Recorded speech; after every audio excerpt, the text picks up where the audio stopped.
તાજું અને લાલ કમળ હોય એવા એના ચરણ હોય. એટલે કે એનું આચરણ મને તમને રોજ તાજગી આપે એવું હોવું છે. એની બોલી, એનું વર્તન, એનો આપણી સાથેનો વ્યવહાર, એની શાલીનતા, એનો આદર, આ બધા એના ચરણ, એના આચરણો એવા હોય કે તરુણ હોય, તાજા હોય. રોજ આપણને એમ લાગે કે આપણને, અને લાલ હોય. એના ડગલા આપણે ત્યાં શું, આ તો શું છે, પહેલા તો છે ને એવા સાચા માણસો હતા કે પગલા હાલે ને કે કંકુ ખરે, કંકુ ખરે. આપણે ત્યાં એવી દીકરીઓ કે પગલા પાડે તો કંકુ. હવે આપણે કંકુના પગલા કરાવવા પડે. બાકી આ મૂળ વસ્તુ આવી છે. અમુક ચરણ અરુણ હોય, લાલ હોય, એના પગલા પડે. ભગત બાપુ બોલતા કે આવી રૂડી સરોવરિયાની પાળ, બગલા રૂડા બે બેઠા રે લોર. બગલા તો ઉડી જશે આકાશ, પણ પગલા એના પડ્યા રહેશે.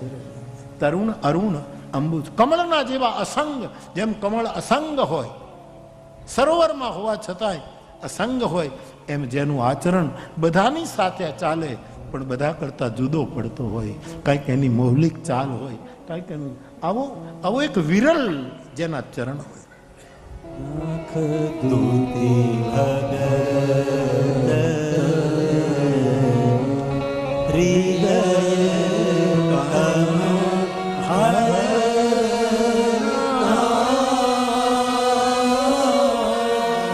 મહાદેવ ત્રિભુવન ગુરુ છે અને તુલસીદાસજી કહે છે એના નખની જ્યોત એને આશ્રય જાય, એના અંધારાને દૂર કરનારી એવી તો નખ જ્યોતિ. શ્રી ગુરુ પદ નખ મની ગણ જ્યોતિ, આ ત્રિભુવન ગુરુના નખની જ્યોતિ. આ બધા વક્તાઓના લક્ષણો છે.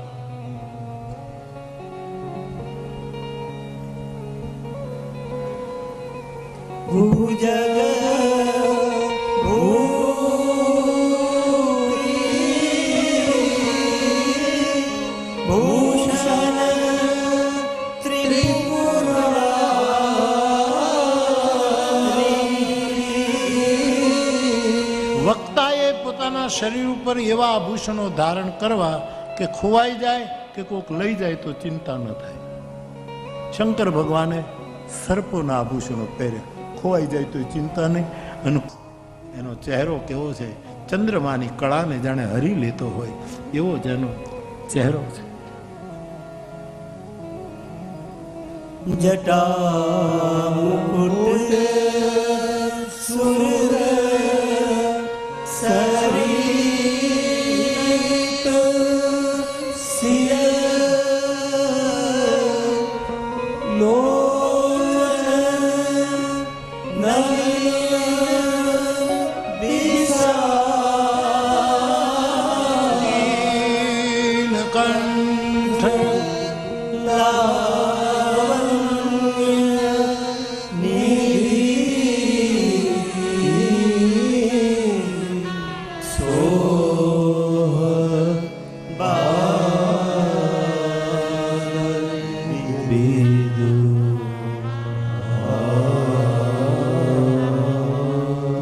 શિવજીએ માથા ઉપર જટા બાંધી છે, મુંડન કરાવીને. સંન્યાસ નથી, આ ગૃહસ્થ છે, પરણેલા છે, જટા બાંધી.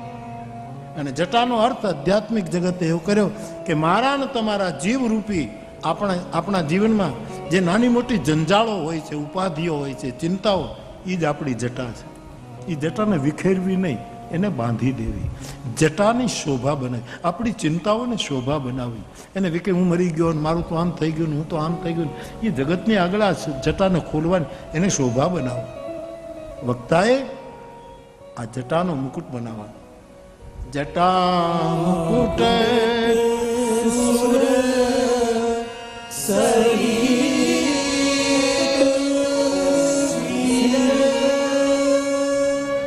અને ભગવાન શિવના મસ્તકમાંથી ગંગા વહે છે. વક્તાના મસ્તકમાંથી ભક્તિના સૂરો નીકળવા જોઈએ. જ્ઞાનને પ્રધાનતા જરૂર આપવી, ચોક્કસ, પરંતુ ભક્તિની પ્રધાનતા છૂટે. એનું મસ્તિષ્ક ખાલી બૌદ્ધિક ન હોય, હાર્દિક હોય. એના ગંગાની ધારા એના મસ્તકમાં હતી, એટલે કે ભાવનું જગત સર્જાય. લોચન નલિન વિશાળ, એનો દ્રષ્ટિકોણ, નેત્રો વિશાળ, એ સંકીર્ણ ન હોય વક્તા. એ મને તમને છૂટ આપે કે તમારે જેનું નામ લેવું એનું લેજો, તમારે જે દેવને ભજવા એને ભજજો. તમારે જે ગુરુએ તમારું એમ લાગતું હોય કે અમારો ઉદ્ધાર કરશે ને, હાંકડો ન હોય એ છૂટ આપે. લોચન નલી, દ્રષ્ટિકોણ જેનો વિશાળ, અને જેની આંખ અસંગ હોય, શિકારી ન હોય પૂજારી હોય, એવી જેની આંખો હોય. આપણે ત્યાં ફિલ્મના એક ગીતમાં લખ્યું છે,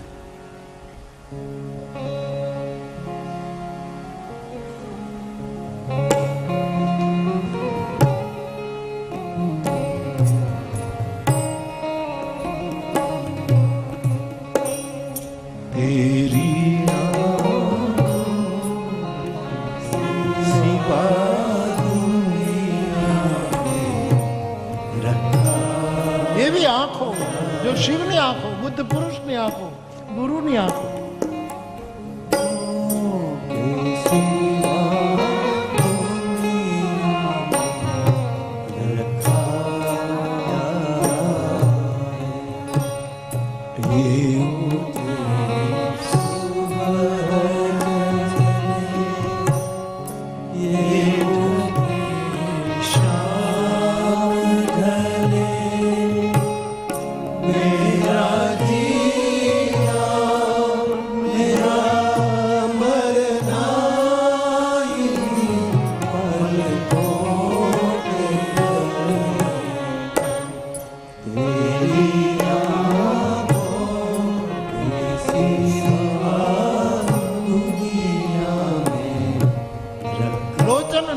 વિશાળ અસંગ આંખો અને વિશાળ દ્રષ્ટિકોણ, જેની આંખમાં વિકાર ન હોય. આ વક્તાનું લક્ષણ બતાવ્યું. નીલ કંઠ, શંકરજીએ ઝેર પીધું એટલે કંઠ નીલ વર્ણ, વિષ. હવે સાહેબ આપણા ગળામાં કફ હોય, ખૂબ કફ થઈ ગયો હોય, જામી ગયો હોય કફ, આમ જામ થઈ ગયો, અને પછી તમે ઉધરસ ખાઓ અને તમે કોગળા કરો તો કફ હોય તો કફ જ નીકળે, બીજું શું નીકળે? શિખંડ નીકળે કે આ ભાઈ આમ આમ કરીને અને શિખંડ નીકળે, એવું કફ જ નીકળે. શંકરના ગળામાં ઝેર છે તો બોલે ત્યારે ઝેર નીકળવું જોઈએ, પણ વક્તા કેવો હોય કે સમાજ ઝેર આપે, અપમાન આપે, આક્ષેપ કરે, આરોપ કરે, નિંદા કરે, એ ઝેર પોતે પીવે અને દુનિયાને તો ભગવાનની કથાનું અમૃત જ પાયા કરે. આ વક્તાનું લક્ષણ. નીલકંઠ, લાવણ્ય નિધિ. લાવણ્ય વક્તામાં 3 વસ્તુ હોવી જોઈએ. એક તો લાવણ્ય હોવું જોઈએ. લાવણ્યનો વધારે એ તો આખો શૃંગાર વાત છે, પણ લાવણ્ય એટલે કમસે કમ વક્તા દર્શનીય હોવું જોઈએ, આમ રૂડો લાગવો જોઈએ. બેઠો હોય તો આપણને એમ લાગે કે હા હા સરસ લાગે, ઊભો થાય તો વળી એના કરતા સારું લાગે, કહો કેવું બધું હાલે ત્યાં તો એમ થાય કે હા આની પાછળ વૈયા જઈ એવું લાગે. આવા બધા લાવણ્યતા, લાવણ્ય 3 વસ્તુ વક્તામાં હોવી જોઈએ. એક તો લાવણ્ય, બીજું તારુણ્ય. ઉંમર ગમે તેટલી થઈ હોય પણ એના વક્તવ્યોમાં જવાની હોય, ફ્રેશ એકદમ તારુણ્ય. અને ત્રીજું કારુણ્ય હોય. કારુણ્ય, લાવણ્ય, કારુણ્ય અને તારુણ્ય, આ ત્રિપદી છે વક્તાઓની. આ 3 વસ્તુ જેનામાં હોય એ ત્રિભુવન ગુરુ છે. કારુણ્ય હોય, લાવણ્ય નિધિ હોય અને તારુણ્ય હોય. એમનો કઈ હું થાકી ગયો છું, હવે મારાથી નહીં થાય, લોચા ન મળે, અમે બહુ થાકી ગયા. રોજ નવીન તારુણ્ય.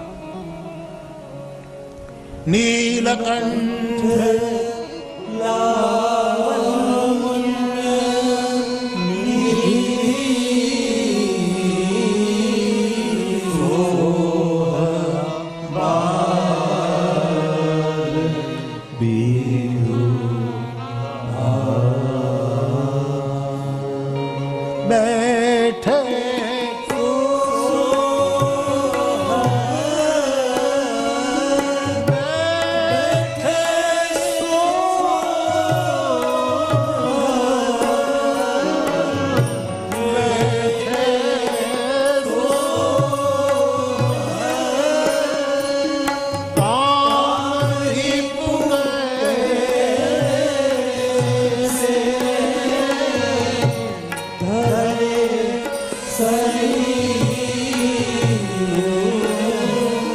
શાંત રસ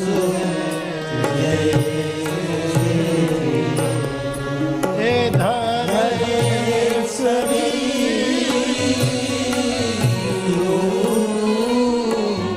શાંત રસ ભગવાન શિવજી આવી રીતે બેઠા છે. તુલસીદાસજી કહે આ ત્રિભુવન ગુરુ કેવા લાગે છે કે જાણે શાંત રસ બેઠો હોય એવું લાગે. વક્તાની પાસે નવે નવ રસ હોવા જોઈએ. એની પાસે હાસ્ય રસ હોવો જોઈએ જેમાં મર્યાદા તૂટતી ન હોય. એની પાસે શૃંગાર રસ પણ હોવો જોઈએ કે ઘડીક વાર કાલિદાસને ઊભા રહી જવું પડે એવો શૃંગાર રસ હોવો જોઈએ. એની પાસે કરુણ રસ હોવો જોઈએ. એની પાસે વીર રસ હોવો જોઈએ. રાવણનું બધાનું યુદ્ધ થાય ત્યારે કથાકાર વીર રસમાં હોવો જોઈએ. આવ્યો ને રાવણને મારી નાખ્યો ને એમ ન હાલે તો એ રસ તૂટી ગયો. આવ્યો અને ઉડાડી મૂક્યો એમ ન હોય. પણ રાવણ આવે ત્યારે વીર રસ હોવો જોઈએ.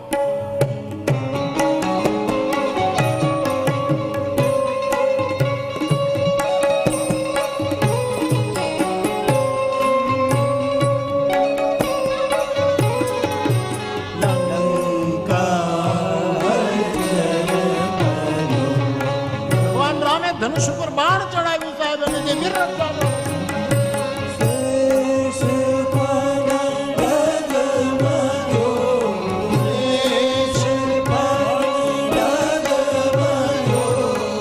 ધનુષ બાણ લીધું એટલે શેષ નારાયણ ની ફેણો હલવા લાગી. ફેણો હલવા લાગી એટલે એના ઉપર પૃથ્વી હતી એમ ફરવા લાગી. બ્રહ્માંડ હમણાં તૂટી જશે એવી અસર થઈ ત્યારે રામે બાણ ચડાવ્યું. પછી એ દાંડિયા રસ નથી લેવાના ત્યાં. હા આ તો યુદ્ધ છે ત્યાં વીર રસ જ હોય. શેષ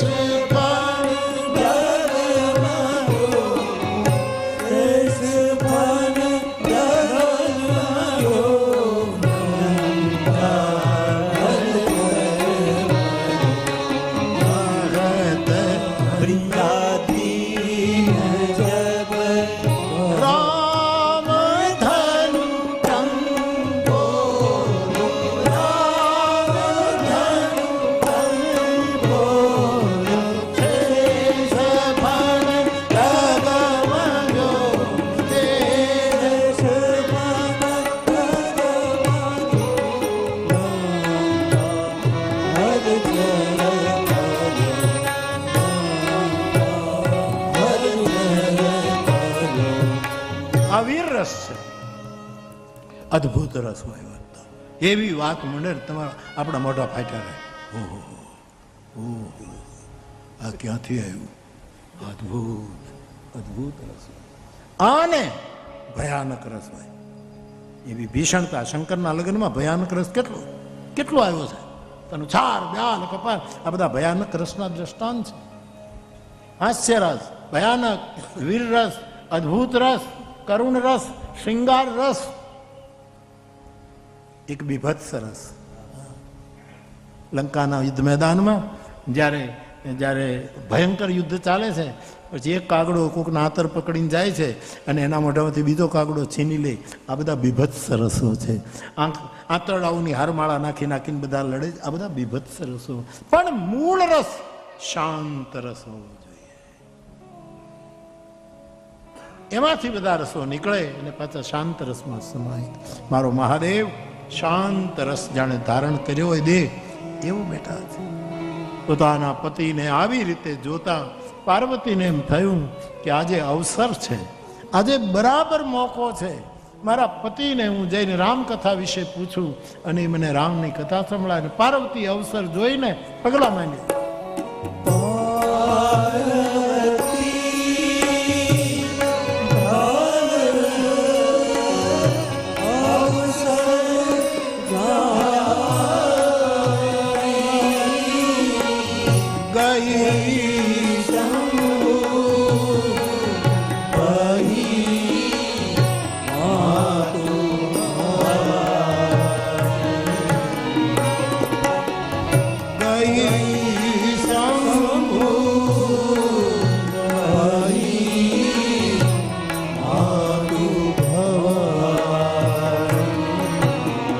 અવસર જોઈને જગદંબા ભવાની શિવજીની પાસે આવ્યા છે, પોતાની પ્રિયા આવ્યા છે, પોતાના ધર્મપત્ની છે, એને શિવજીએ સન્માન આપ્યું, આદર આપ્યો.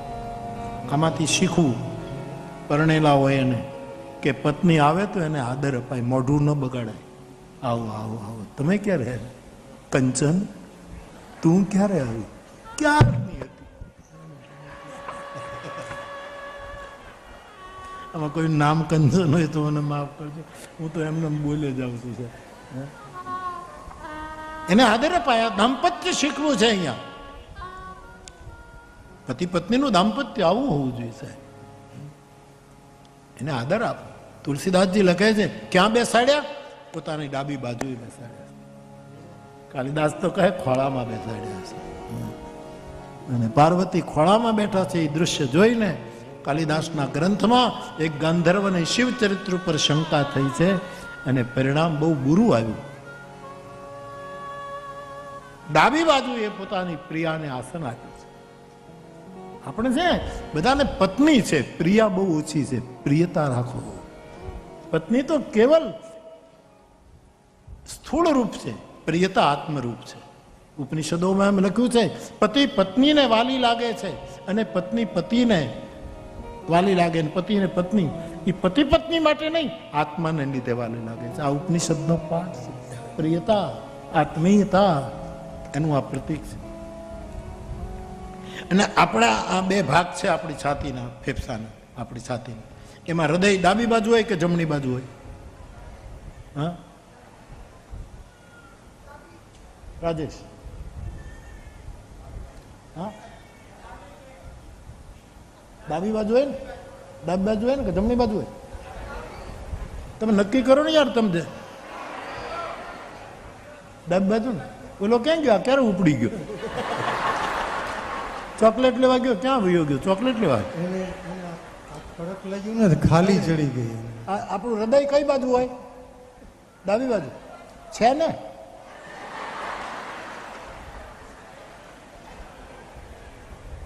પત્નીને હૃદયનું સ્થાન આપવું, આ કેટલો મોટો મેસેજ છે. વામાંકે ચ વિભાતિ. આપણે ત્યાં સ્ત્રી હંમેશા વામ ભાગમાં બેસે છે. એ વામ છે એટલે નહીં, એ વામા છે એટલા માટે નહીં, પણ એ મારા ઘરની શક્તિ છે, મારા ઘરની શોભા છે, મારા ઘરનું સૌંદર્ય છે, એટલે હું એને હૃદયના સિંહાસનનું સન્માન. આ આપણી મૂળ ગણતરી છે. જનક વામ દિશી સૌ સુનૈના. મારો તુલસી લખે જનક રાજની ડાબી બાજુએ સુનૈના બેસે. જનક વામ દિશી સૌ સુનૈના, હિમગીરી સંગ બેઠી જનુ મહિના. જાણે હિમાચલની બાજુમાં ડાબા ભાગમાં મહારાણી મહિના બેઠા છે, એમ આજ મારા મહાદેવે પોતાના ધર્મપત્ની પાર્વતીને પોતાના ખોળામાં બેસે. આ એક સ્ત્રી પ્રત્યેનો આપણો સદભાવ, સ્ત્રી પ્રત્યેનો આપણો આ ભાવ. જાનકી સ્ત્રી સમાજનો એક આદર્શ છે સાહેબ, આદર્શ. રામાયણની એક ચોપાઈ છે ધીરજ, ધર્મ, મિત્ર, અરુ, નારી, આપદ કાળ પર. આ ચાર વસ્તુ સંકટ સમય જ એની ઓળખાણ પડે. એક ધીરજ. આપણામાં ધીરજ કેટલી? એ બધું હરખું હાલતું હોય ત્યાં સુધી એની ખબર ન પડે, પણ જ્યારે બધું જ વિપરીત થાય ત્યારે આપણે ધીરજ કેટલી રાખીએ, ત્યારે ધીરજ નહીં કરે. ધર્મ. આમ તો આપણે રોજ પૂજા પાઠ કરતા હોઈએ, પણ બધું જ અવળું પડતું હોય ત્યારે પૂજા પાઠ ઉપરથી નફરત આવે કે આ બધું મૂકી દે. ધર્મની કસોટી આપતકાળમાં થાય. મિત્ર, મિત્રની પરીક્ષા આપતકાળમાં. બધું હરખું હોય ત્યારે તો બધા જ હારવાર ફરતા હોય, નાસ્તા પાણી હારવાર ફરતા હોય. પેલો મિત્ર ફિલ્મ જોવા લઈ જતા હોય, ગોવા લઈ જતો હોય, દીવ લઈ જતો હોય, દમણ લઈ જતો હોય. પણ અમારે કોણ કહેતો હતો, પૈસા હોય ને, અરે આપણે કોણ, આપણે હાસ્ય કલાકાર કીધું કે પૈસા હોય ને તો મહુવા જવાય, ગોવા ન જવાય. ગોવા પીવા ન જવાય એમ એમ એવું કીધું. મિત્રતાની ખબર કસોટીમાં પડે, અને સ્ત્રીની કસોટી વિપત કાળમાં થાય. માં જાનકી લો કે પાર્વતી લો, એને ચારેય સૂત્રો પૂરા કર્યા. ધીરજ, સીતાજીની ધીરજ. હા, લીલામાં જરૂર પ્રેમને કારણે આ ધીર્ય આવ્યો એ વાત જુદી છે, બાકી ધરતીની ખુંદી રે ખમે માતા પૃથ્વી, અને વાઢી રે ખમે વન રાય. સીતાજી ધીરજમાં પાસ થયા. ધર્મ મારો નારીનો જે ધર્મ છે તે ધર્મમાં કસોટીમાંથી પાસ થયા. મિત્ર કેવી મિત્ર, આમ તો માતું કહે છે પણ વિપત્તિમાં ભાગ લે એ માં તો હોય પણ મિત્ર જ ગણાય. માતું વિપત્તિ સંગીન કહે. ત્રિજટાની સાથે એની મૈત્રી, એને મૈત્રી સફળ કરી અને નારીપણું ચરિતાર્થ કર્યું. આ ચારેય વસ્તુ માં જાનકીએ ચરિતાર્થ કર્યું. તો મારા ભાઈ બહેનો, પોતાની પત્નીને આટલો આદર આપવો. તું માયા છો, તું તો આમ છો, નહીં નહીં. કથા સાંભળ્યા પછી સુધારો કરજો. હા, મર્યાદા જરૂર રાખવાની. આ પાછું 24 કલાક ખોળામાં ન બેહાડી રખાય. એને કહેવાય કે નાગલીનો રોટલો ઘડ્યો. પછી એમ થોડો મર્યાદા જરૂરી છે. પરંતુ આ નારી તરફનું આપણું સન્માન રહેવું જ જોઈએ, કરવું. અને અમુક સમય પછી પતિ પત્નીની વચ્ચે મૈત્રી હોવી જોઈએ, ફ્રેન્ડશીપ હોવી જોઈએ. પતિ બે શબ્દ આ બોલે તો સહન કરી લેવાનું. મિત્ર છે, મિત્ર આવી મૈત્રી. પણ ઘણા મિત્રો કે 2 જણા છે ને નાસ્તો કરતા હતા, એમાં એક એટલો બધો ભૂખાળવો અને એમાં એને બટાટા વડા બહુ ભાવે, બહુ ભાવે.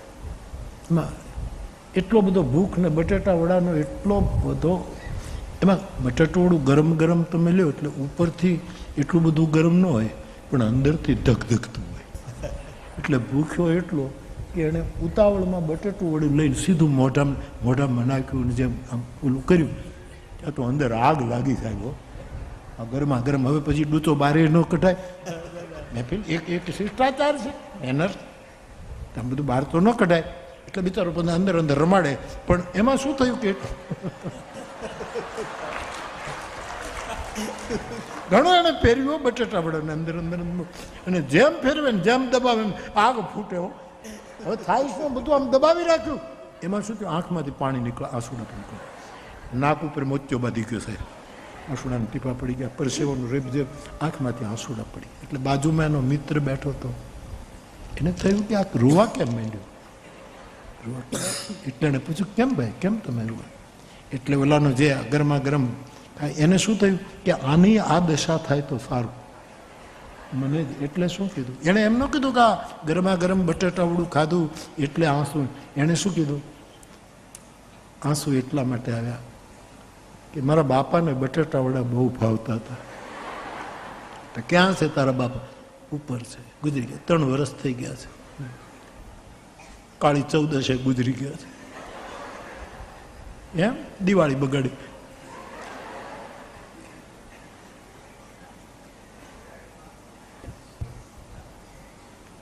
એને બટેટા મળે. મને મારા બાપા આજ બહુ યાદ આવ્યા.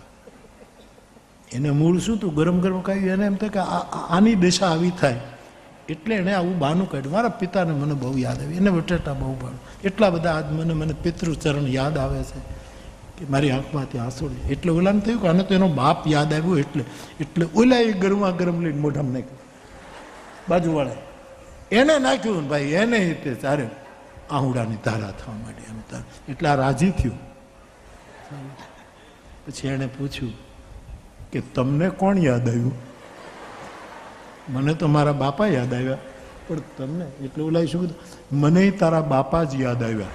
કે મારો બાપ તમને કેમ આવ્યો? કે ઈ ગુજરી ગયો એના કરતા તું, એ ગુજરી ગયો એના કરતા તું ગુજરી ગયો તો મારી તો આ દશા. મિત્ર એવો હોય વિપત્તિ સંગીની, વિપત્તિમાં આપણને સાથ આપે. તો ધીરજ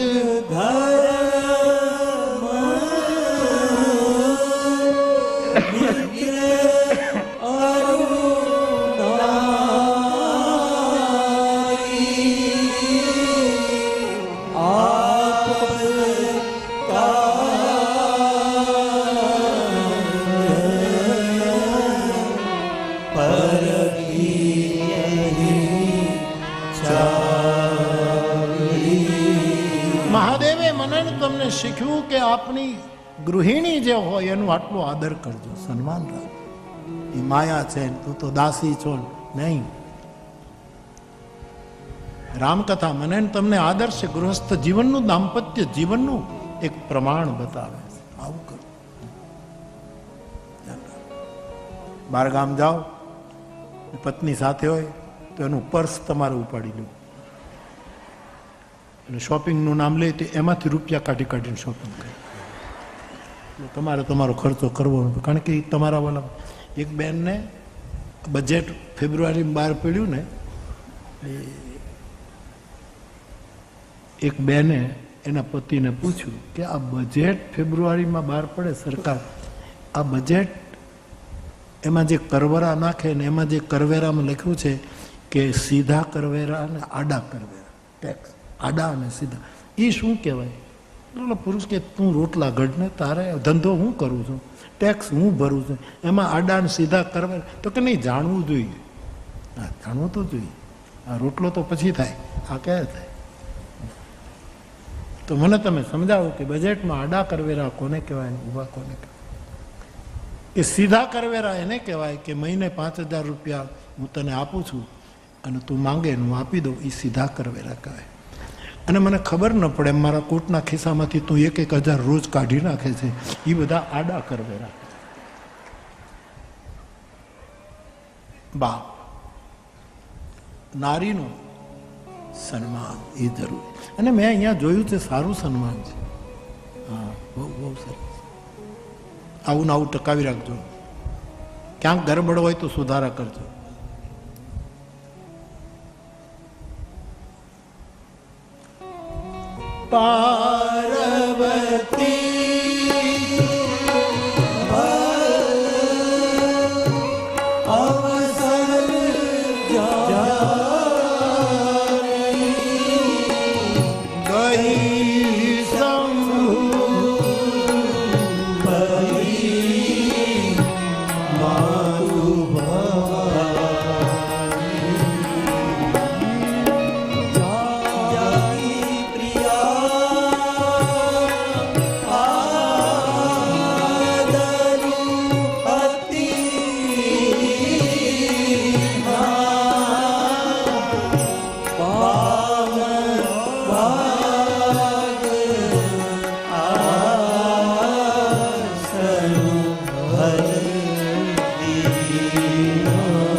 પાર્વતી પાર્વતીનું સન્માન કરી ડાબી બાજુએ બેસાડ્યા છે.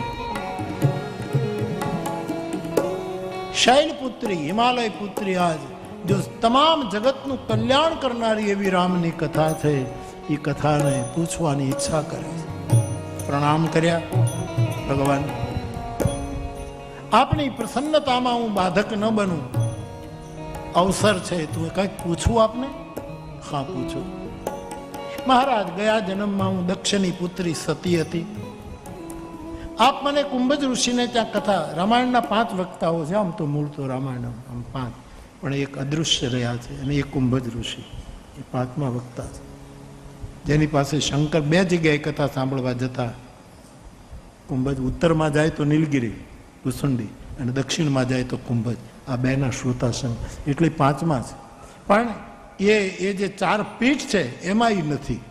એટલા માટે કુંભજ અરુ ઘટ સંભવ મુનિ વિજ્ઞાની, આરતીમાં એનું ઘટ સંભવનું નામ લીધું છે કે એ પણ એક મહત્વના વક્તા છે. તો બાપ, તમે મને કુંભજને ત્યાં લઈ ગયા, રામકથા મેં સાંભળી નહીં, રામ સીતાજી માટે રડતા હતા, મને શંકા પડી, હું પરીક્ષા કરવા ગઈ, તમે મારો ત્યાગ કર્યો, હું દક્ષના યજ્ઞમાં બળી ગઈ અને હિમાલયને ત્યાં જન્મી, તપ કર્યું અને તમને હું મેળવી શકી. પણ પ્રભુ, હજી મારા મનમાંથી એ સંદેહ જતો નથી કે રામ છે કોણ? એ બ્રહ્મ છે કે હજી પણ એ મારો ભ્રમ છે? આપ બતાવો, રામ તત્વ મને સમજાવો. આ પ્રશ્ન પૂછ્યો છે. અને પછી 9 પ્રશ્નો પૂછ્યા છે. રામના જન્મની કથા કહો, રામ